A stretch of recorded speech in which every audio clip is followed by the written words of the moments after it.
여러분 안녕하십니까. 자동차 마케팅 시선의 이순남입니다. 폭스바겐 파워데이와 테슬라 배터리데이 행사 후 양사의 주가 변동 요인에는 전구체 전지 개발 내용 언급 유무도 있었습니다. 폭스바겐은 미국 퀀텀 스케이프와 함께 항속거리 증대와 충전시간 단축 내용 정도를 언급했고 그 적용 시점도 25년 이후로 발표했는데도 주가는 올랐습니다. 반면 테슬라 배터리데이에 대한 기대는 매우 컸습니다. 많은 사람들이 꿈의 배터리를 실현할 수 있는 획기적인 기술을 기대했지만 테슬라가 제시한 것은 4680 배터리여서 실망이 컸었죠. 오늘은 폭스바겐을 중심으로 중국, 대만 배터리 업체들과 중국의 니오, 일본 토요타의 전구체 개발 동향을 정리합니다. 관심이 있으시다면 구독과 좋아요 부탁드리면서 자, 시작하겠습니다. 전구체 배터리 개발 역사나 특허 보유면에서 토요타, 파나소닉 등 일본 업체들이 가장 앞서왔지만 최근에는 정부 지원을 받은 중국 업체들이 급부상하고 있습니다. 전기차 개발에 늦었다고 평가받아온 토요타는 전구체 전지로 한꺼번에 게임 체인저가 될 것이라 예상되었습니다. 그러나 3월 30일 발표된 차세대 EV 컨셉 모델 렉서스 LFZ 일렉트릭 5에서도 전구체 배터리 소개는 없었습니다. 대신 리튬이온 배터리를 계속 탑재하여 항속거리 증대와 절여백 성능을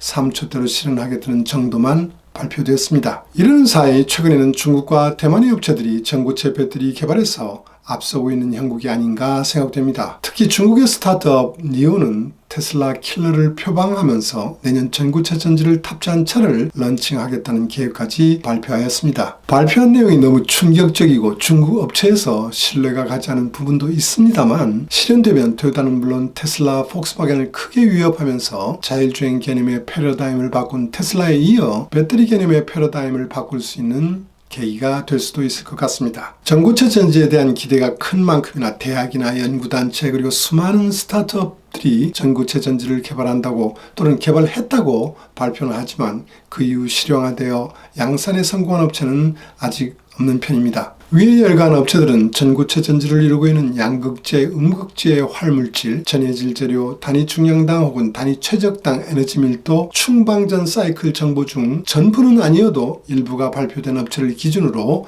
설정한 것입니다. 전지 에너지 용량이나 용량 밀도의 이론치는 재료와 주요 전지 구조를 결정한 시점에서 쉽게 계산할 수 있습니다. 벤처, 특히 해외 벤처의 자료를 보고 있으면 용량 우선으로 재료를 선정하고 그것이 정말로 전기차용 2차 전지로서 사용할 수 있는지는 충분히 고려하지 않은 것처럼 생각되는 예가 많습니다. 디지털 기술적 감각으로 조합하면 되겠지라는 생각이 있는 것 같습니다. 만약 충방전을 반복하지 않아도 좋은 1차 전지라면 그 감각으로 고성능 전지를 만들 수 있겠죠. 그러나 전지 기술이 어렵다는 것은 그 조합으로 실제로 낮은 코스트로 만들 수 있어야 하며 그리고 필요한 충방전 사이클을 실현하여 보증해야만 하기 때문입니다. 이 두 가지 벽을 넘지 못하고 사라져버린 전지 벤처 기업은 무수하게 많습니다. 영국 다이슨은 이론상으로 효율이 높은 전지를 개발한다고 발표했던 업체를 1,700억 원을 들여 인수했지만 맹탕 업체였던 적이 있었습니다. 세계에서 개발되고 있는 전구체 전지가 실용화될 수 있는지의 여부를 판단할 수 있는 포인트의 하나는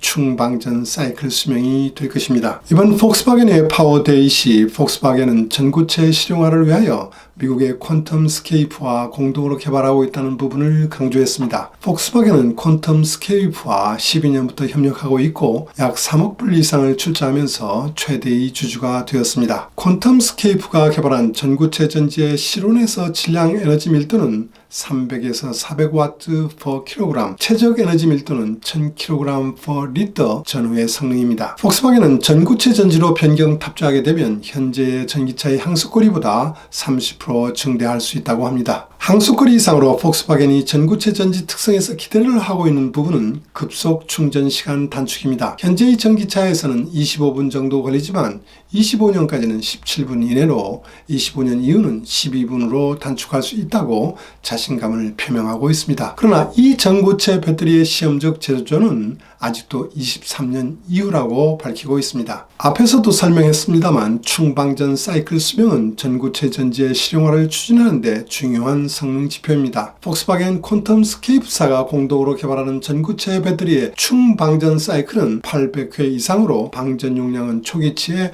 80% 이상을 유지합니다. 자체 측정한 실측치에서 충전과 방전 각 1시간으로 1000회 이상 충방전해도 90% 이상의 용량을 유지할 수 있다고 합니다. 이 결과는 금속 리튬을 음극재로 하는 2차 전지에서는 가장 장수명이라고 말할 수 있는 수준입니다. 1회 1시간 충방전으로 400마일 약 640km를 달린다면 800회로 24만 마일 약 38만 킬로를 달릴 수 있는 계산이 됩니다. 자동차 메이커가 요구하는 충방전 사이클 수명은 대개 3000회 이상입니다. 800회와 차이는 제조상의 분균 일정, 규정 외의 운전과 운전 환경을 고려한 마진이라고 할 수 있습니다. 구체적으로는 실제의 운전에서 냉난방 등 주행 이외에서의 전력 소비량을 무시할 수 없습니다. 또한 급속 충전, 급발진, 급정차를 반복하면 전지 용량 자체가 크게 줄어드는 요인이 됩니다. 저온 환경에서도 실질적인 에너지 용량이 줄어듭니다. 이런 것들을 고려해서 실제 사용하는데 불안하지 않은 숫자의 기준이 3000회라는 것입니다. 폭스바겐의 실험 결과치를 고려해보면 충방전 사이클이 2000회에 있어도 용량 유지율은 80% 이상으로 될 수 있고 3000회도 그리 높은 목표는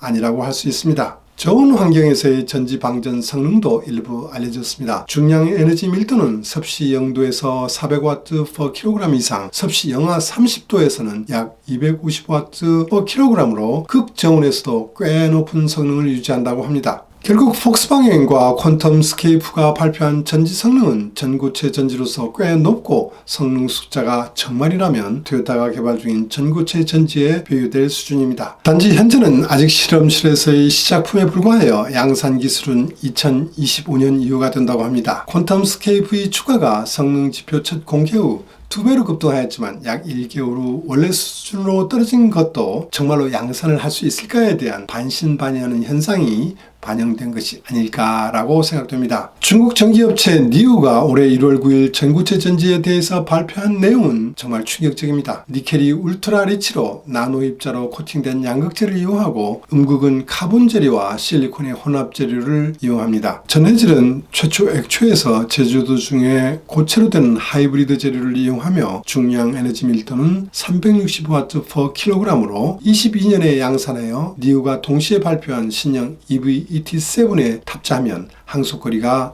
1000km가 된다고 했습니다. 전지는 고객이 계속 충전하여 사용하는 것보다는 오히려 교환 스테이션에서 교환하여 사용하는 전략입니다. 에너지 밀도 등의 성능이 아무리 높다 해도 충방전 사이클 수명을 발표하지 않은 업체는 신중하게 볼 필요가 있다고 했습니다. 니우도 그런 업체 중 하나라고 할 수 있습니다. 중하권 배터리 업체가 발표한 숫자에서는 전기차가 필요한 2000회, 3000회에서의 용량 유지율 80% 이상이라는 요건을 만족한 개발 예는 없는 편입니다. 니우의 전고체 전지 개발 후보로 중국의 칭다오 에너지 디벨로프먼트와 대만이 프로롱기움이 유력하다는 보도가 많이 있었지만 아직도 누가 공급하는지는 모릅니다. 분명한 것은 니우가 독자 개발하는 방식이 아니고 조달받고 있다는 점입니다. 이렇게 충방전 사이클 성능이 업계가 요구하는 기준에 못 미치고 있는데도 니우는 어떻게 차량에 탑재하겠다는 전략인지 궁금해집니다. 전고체 전지를 실용화하는 방법에 대해 지금까지 접근하던 방법의 시각을 바꾸면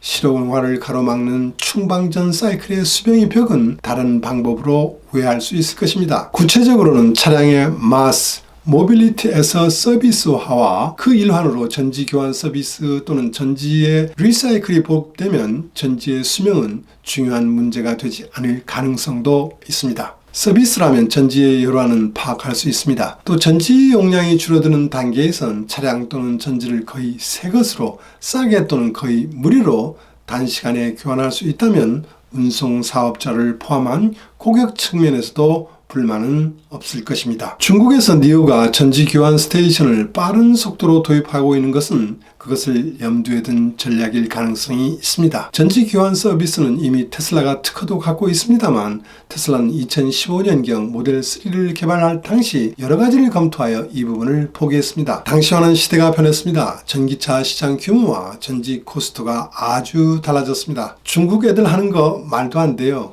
저런 전지는 충방전 사이클 수명이 짧기 때문에 상품력이 될 수 없어요 라고 주장하면 그 자체로 틀에 갇혀 새로운 세상을 볼 수 없을지도 모릅니다. 좀 더 높은 시선에서 자유로운 사고로 다가오는 전기차 시대를 준비해야 될지도 모르겠습니다. 토요타의 전고체 개발 정보는 매우 제약되어 있는 상태입니다. 토요타는 2020년대 전반에 전고체 전지 양산을 목표로 하여 21년에는 시작차를 공개할 예정이라는 정보 이외에는 없는 편입니다. 토요타 악기호 사장은 기술 부분에 하루라도 빨리 개발하라고 하고 있지만 내부적으로 잡았던 목표 17년은 이미 4년이 지나도 실용화되지 못하고 있는 실정입니다. 토요타는 300명의 개발진을 투입하고 있다고 합니다. 20년 4월 1일부로 파나소닉과 함께 각형 금속 캔 리튬이온 전지의 합병회사 프라임 플래닛 에너지 앤 솔루션을 설립했는데도 여기서도 전고체 개발을 추진하고 있다고 합니다. 올해 토요타가 전고체 배터리를 탑재한 시작체가 발표되면 어느 정도 윤곽이 나타날 것이라 보입니다. 전기차를 둘러싼 개발 경쟁은 배터리 자사 개발 경쟁으로 자율주행 기술로 커넥티드 분야에서 이제 전고체 배터리 개발로 한층 치열해지고 있는 양상입니다. 오늘은 여기까지입니다. 들어주셔서 감사합니다.